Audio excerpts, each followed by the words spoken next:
everyone, this is Ankit Tripathi and you're watching Discuss Physics. Last lecture में हम लोगों ने इलेक्ट्रिक चार्ज के बेसिक प्रॉपर्टीज को कंप्लीट कर लिया था और बहुत ही फाइन और माइन्यूट तरीके से हर एक प्रॉपर्टी के ऊपर एक लंबा चौड़ा डिस्कशन हम लोगों ने किया था। यहाँ तक कि एडिटिव नेचर ऑफ चार्ज को भी हम लोगों ने काफ़ी एक्सपेंड करके पढ़ा था। एक छोटी से छोटी डिटेलिंग को भी हम लोगों ने छोड़ा नहीं है, उसको भी कंसीडर किया है। आज का जो टॉपिक है वो बहुत ही इंपॉर्टेंट है, वो है कूलम्स लॉ, जो एक मेजर चैप्टर है, मेजर टॉपिक है इस पूरे चैप्टर का। और ये जो चैप्टर है इलेक्ट्रोस्टैटिक्स, इसके अंदर अगर कुछ लास्ट तक रोल प्ले करेगा तो वो कूलम्स लॉ ही है। तो इसको डिटेल में समझना बहुत ज़रूरी है।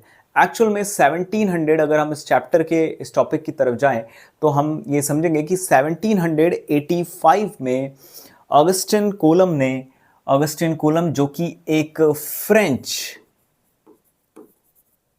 फिजिस्ट थे, तो इन्होंने 1785 में दो चार्जेस के बीच में जो बेसिक लॉ है कि similar charges repel each other और opposite charges attract each other, तो वो कितने फोर्सेस से एक दूसरे को अट्रैक्ट या रिपेल करते हैं, इसके लिए एक फॉर्मूलेशन इस्टेब्लिश करी थी जिसके लिए कूलम को जाना जाता है। अगर हम बहुत ही ज़्यादा ऊपरी तरीके से समझेंगे तो हमें ऐसा लगेगा कि जो कूलम का ये एक्सप्रेशन है ये न्यूटन्स लॉ ऑफ ग्रेविटेशन का ही एक एनालॉग है, यानी उसी के थीम पर ये बेस्ड है, उसी के कंपैरिजन से इसको लिया गया है। लेकिन इसको निकालने के लिए और इसकी जो बेसिक प्रॉपर्टीज़ हैं वो न्यूटन्स लॉ ऑफ ग्रेविटेशन से पूरी तरीके से डिफरेंट हैं। बस एक फॉर्मूलेटिव जो पैटर्न है वो थोड़ा बहुत मैच करता है। तो आइए पहले समझते हैं। तो कूलम का जो लॉ है वो कैसे आया, उसके लिए कूलम ने एक एक्सपेरिमेंट किया था। उसके लिए उन्होंने एक सेटअप बनाया था जिसको टॉर्शन बैलेंस कहते हैं। इस टॉर्शन बैलेंस की हेल्प से कूलम ने पता लगाया था कि दो चार्जेस के बीच में लगने वाला जो फोर्स है वो एक्चुअल में किन चीज़ों पर डिपेंड कर रहा है और कौन कौन से फैक्टर्स कैसे कैसे इन्वर्सली या प्रोपोर्शनली किस तरीके से फोर्स को अफेक्ट करते हैं। तो ये एक इसका रियल सेटअप है जो जिसमें कि आप देख सकते हैं एक सिलिंड्रिकल चेम्बर है जिसमें यहाँ पर एक बेल्ट लगी हुई है। बेसिकली ये जो बेल्ट है, ये जो यहाँ पर अटैच्ड है, ये एक स्केल है जिसके ऊपर नंबर ऑफ डिविजन्स हैं जो एंगल मेजर कर सकते हैं। यहाँ पर अगर आप ऊपरी तौर पर ये देखेंगे, ऊपर इसके टॉप पर एक सिलिंड्रिकल ज्योमेट्री कनेक्टेड है जिसके ऊपर का जो ये टॉप है इसको ऊपर खींचा जा सकता है, ऊपर सरकाया जा सकता है। यहाँ पर ये जो लगा हुआ है सिल्क की थ्रेड है, ये सिल्क थ्रेड है। सिल्क थ्रेड के ऊपर आपका ये कनेक्टेड है। आई थिंक येलो से आपको दिखाई नहीं दे रहा होगा तो हम यहाँ पर ब्लैक यूज करके लिख देते हैं। यहाँ पर मैं ब्लैक का यूज कर देता हूँ। ये जो थ्रेड है ये बेसिकली सिल्क थ्रेड है। तो सिल्क थ्रेड से अटैच्ड होता है नीचे एक स्फेयर। यहाँ पर आप देखिए, यहाँ पर एक स्फेयर है। इस स्फेयर की जो स्ट्रक्चर है वो अलग से बना रखी है ये, ठीक है। इसका कनेक्शन ऊपर सिल्क थ्रेड से है। सिल्क थ्रेड इस पाइप से होते हुए नीचे को आ रही है। तो यहाँ पर एक मेटेलिक स्फेयर लगा हुआ है, मेटल का बना हुआ स्फेयर यहाँ पर कनेक्टेड है जो बहुत ही आसानी से घूम सकता है अगर हम अलाउ करते हैं। तो इसी चेंबर के अंदर यहाँ पर हम लोगों ने एक अलग से स्फेयर को इंसर्ट किया हुआ है। ये जो अलग से स्फेयर इंसर्टेड है ये भी मेटल का बना हुआ है और इसको हम अंदर इंसर्ट करेंगे तो जो पहले से स्फेयर अंदर है उसके ऊपर अगर ये दोनों चार्ज होंगे तो किसी ना किसी तरीके का अट्रैक्शन या रिपल्शन लगेगा। तो ये एक डमी सेटअप है। तो अब होता क्या है इसके अंदर, अकॉर्डिंग टू कूलम, जब उन्होंने इस फर्स्ट स्फेयर को चार्ज करा, सपोज एक इलेक्ट्रोस्टैटिक चार्ज की वैल्यू दी, लेट अस से कि पॉजिटिव में क्यू चार्ज दे दिया और इसको सिल्क थ्रेड से अंदर इंसर्ट करा, यहाँ पर इसको सस्पेंड किया, हैंग करा इधर पे, ठीक है। और इसके अंदर ये दूसरे यहाँ से गैप से ये वाला स्फेयर मेटेलिक, ये भी मेटेलिक स्फेयर है, इसको भी सर्टेन अमाउंट, जैसे इसको अगर Q1 चार्ज दिया है तो इसको उन्होंने Q2 चार्ज दिया, सपोज सेम नेचर का दे दिया या ऑपोजिट नेचर का, जैसा भी उसका चार्ज था। तो इनिशियली जो कूलम ने दिया था वो सेम नेचर का चार्ज दिया था। इस इलेक्ट्रोस्टैटिक चार्ज स्फेयर को हम लोगों ने अंदर इंसर्ट किया। अब अंदर होगा क्या कि इन दोनों स्फेयर्स के ऊपर क्योंकि पॉजिटिव चार्ज है और ये एक दूसरे के कांटेक्ट में यहाँ पर आ रहे हैं तो ये रिपेल करेंगे एक दूसरे को। रिपल्शन की वजह से क्या होगा, ये जो सिल्क की बनी हुई थ्रेड है यहाँ पर, ये जो सिल्क थ्रेड है ये इसके ऊपर लटक रही है, ये जो स्फेयर है ये सिल्क थ्रेड से अटैच्ड है, तो जब इसके ऊपर रिपल्शन होगा दूसरे स्फेयर की वजह से, तो हम देखेंगे कि रिपल्शन की वजह से जो स्फेयर फर्स्ट था वो घूम रहा है, रोटेट कर रहा है, दूसरा स्फेयर पहले स्फेयर को रिपेल करेगा, तो उसकी वजह से क्या होगा, सिल्क का थ्रेड थोड़ा सा रोटेट करेगा सर्टेन एंगल्स। अगर कोई इंसान किसी तरीके से ये पता लगा ले कि सिल्क के थ्रेड को उतने एंगल तक मोड़ने के लिए कितने टॉर्शन फोर्स की जरूरत है, कितने टॉर्क की जरूरत है, कितने टेंजेंशियल फोर्स की जरूरत है, तो बड़ी आसानी से सेम फोर्स हम एक्सपेक्ट कर सकते हैं दोनों चार्जेस के बीच में।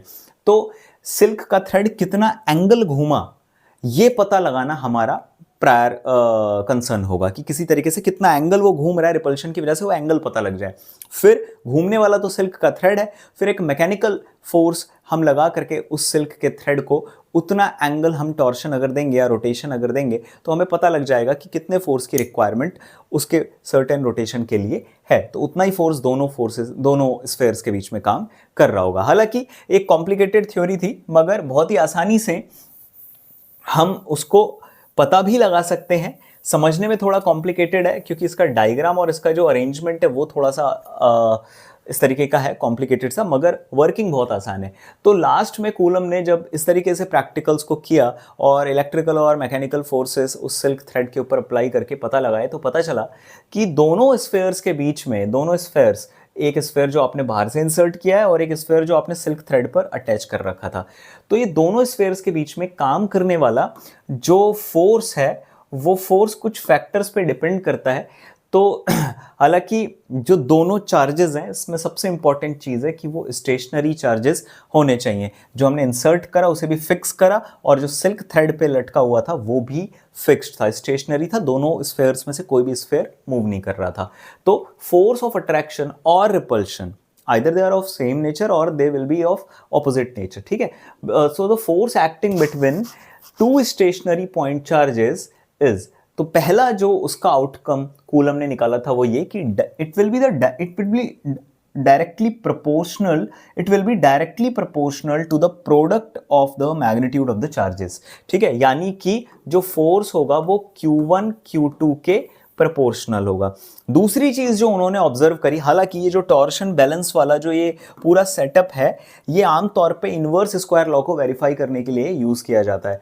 तो जब इससे निकलने वाले रिजल्ट्स को इनवर्स स्क्वायर लॉ से हमने रिलेट करके देखा तो पता चला कि जो फोर्स है वो इनवर्सली प्रोपोर्शनल है square of the distance between the spheres के, यानी दोनों स्फेयर्स के बीच में जो डिस्टेंस है उसके स्क्वायर के इनवर्सली प्रोपोर्शनल आपका ये फोर्स है।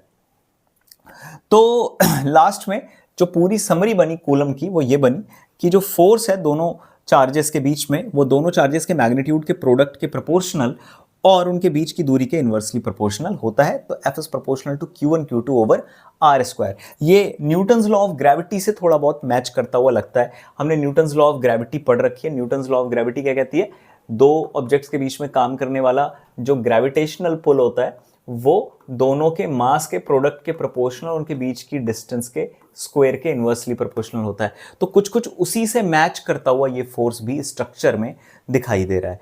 चलिए अब बढ़ते हैं इसके कुछ और मैथमेटिकल एस्पेक्ट्स की तरफ। तो यहाँ पर एक बहुत ही इंपॉर्टेंट चीज़ आ जाती है जो कि है परमिटिविटी। ऐसा कोई कंसेप्ट आपका ग्रेविटेशन में नहीं आता है। तो परमिटिविटी क्या होती है इसके बारे में हम थोड़ा सा जान लेते हैं, समझ लेते हैं परमिटिविटी का कॉन्सेप्ट क्या है। देखिए अगर हम मैथमेटिकली देखें तो F is proportional to Q1 Q2 over R square है। तो प्रोपोर्शनैलिटी का जब साइन हटाएंगे तो एक कांस्टेंट ऐड करेंगे, इसे कहेंगे K। ये जो कांस्टेंट होता है ये बेसिकली बोला जाता है electrostatic force constant, electrostatic force constant, ठीक है। तो इसका एक एक्सप्रेशन होता है 1/4 पाई और जो ई शेप में लिखा हुआ है इसको हम रीड करते हैं एप्सिलॉन। ये है एप्सिलॉन, 1/4 पाई एप्सिलॉन। अब इसमें 4 पाई चार्ज के आसपास की कंप्लीट स्फेरिकल सिमेट्री को शो करता है और जो एप्सिलॉन है वही होता है हमारा परमिटिविटी, जो ये टॉपिक भी हम पढ़ने वाले हैं। अब परमिटिविटी क्या है और किस तरीके से इस फोर्स को अफेक्ट कर रहा है, क्योंकि कांस्टेंट प्रोपोर्शनैलिटी में परमिटिविटी आ रही है। देखिए यहाँ पर डेफिनेशन लिखी हुई परमिटिविटी की, ये एक ऐसी प्रॉपर्टी है मीडियम की जो हमको बताती है हाउ इजी इलेक्ट्रिक फोर्स और field can exist inside it. देखिए ऐसा होता है कि अलग अलग स्पेस, अलग अलग मीडियम, अलग अलग मटेरियल्स इलेक्ट्रिसिटी को, इलेक्ट्रोस्टैटिक नेचर और बिहेवियर को अलग अलग इंटेंसिटी के साथ सपोर्ट करते हैं। कुछ मीडियम में मटेरियल ऐसे होते हैं जो स्टैटिक इलेक्ट्रिसिटी को बहुत ज़्यादा सपोर्ट करते हैं, कुछ सपोर्ट नहीं भी करते हैं। ज़्यादा सपोर्टिंग अगर हम स्पेस की बात करें तो वैक्यूम है, और बहुत ही इसके अलावा कोई भी मटेरियल आप ले आइए वो लेस सपोर्टिंग ही होगा।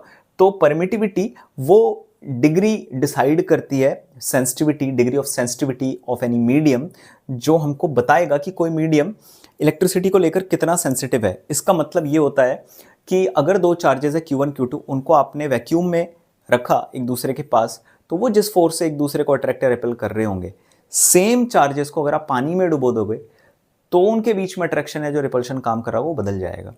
यानी यहां से ये जो परमिटिविटी की इन्वॉल्वमेंट आ गई है इस फोर्स में, ये हमारे कांस्टेंट को यूनिवर्सल नहीं होने देगी, मीडियम डिपेंडेंट बना देगी।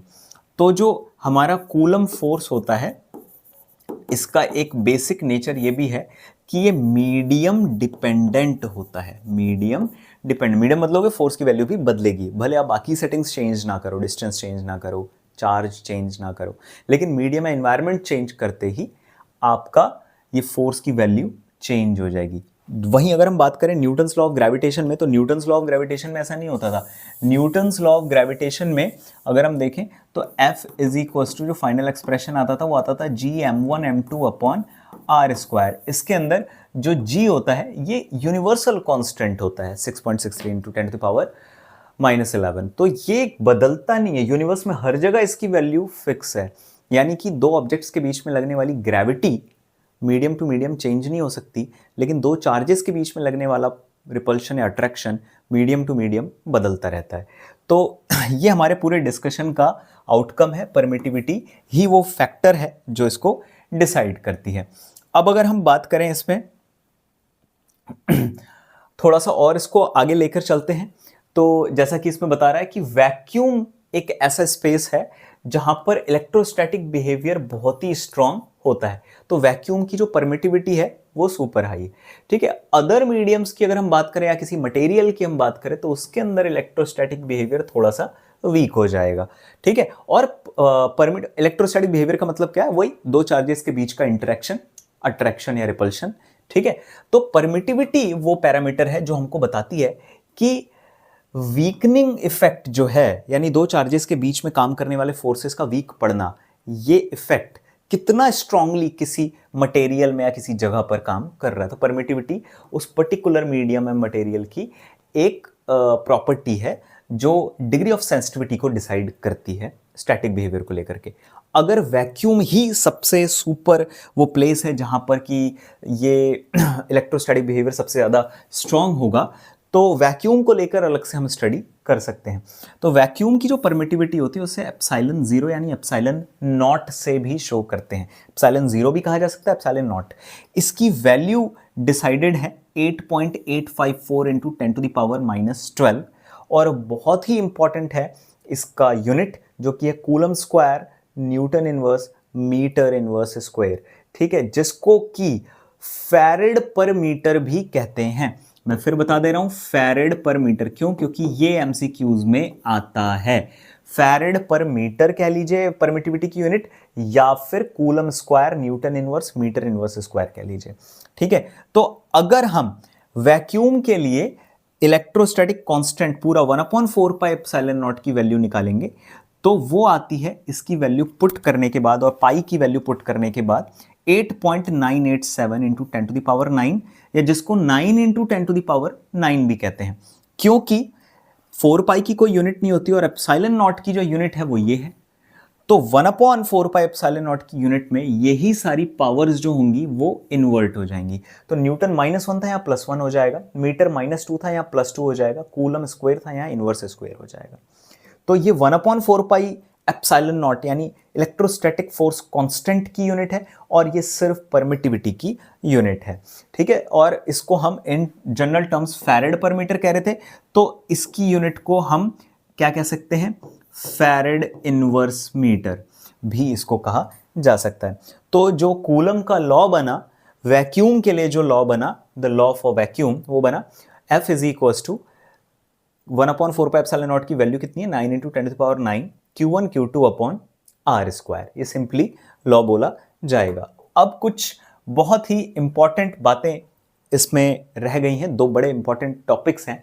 देखिए, एक कंसेप्ट इसके अंदर हमको पहले जान लेना चाहिए आगे बढ़ने से पहले, पॉइंट चार्जेस क्या होते हैं। ठीक है, देखिए कई बार ऐसा होता है कि दो चार्जेस हमें दे दिए जाएंगे और दोनों चार्जेस के जो बीच की डिस्टेंस होगी और जो इन चार्जेस का लीनियर साइज का मतलब इनकी डायमीटर, जैसे मान लें d, तो डायमीटर बहुत ही ज्यादा छोटी है बट दोनों के बीच का जो सेपरेशन है वो बहुत ज्यादा बड़ा है।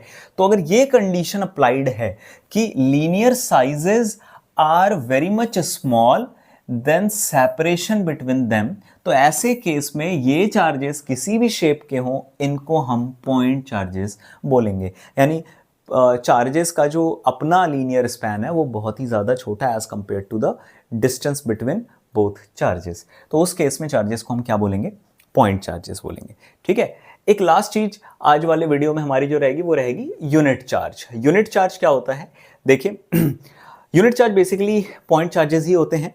ठीक है, और जिनका मैग्नीट्यूड कितना होता है 1 कूलम, ये प्लस और माइनस दोनों में हो सकते हैं। ठीक है, अगर बात करें इनके बीच में लगने वाले एक स्पेशल फीचर की, तो इनके बीच में जो लगने वाला फोर्स होता है वो 9 इंटू 10⁹ न्यूटन्स का होता है। ठीक है, इसको हम बहुत आसानी से डिराइव भी कर सकते हैं। जो न्यूटन्स लॉ ऑफ इलेक्ट्रोस्टैटिक, जो Coulomb's law of electrostatic force है वो कहता है F is equal to 9 into 10⁹ Q1 Q2 upon R square.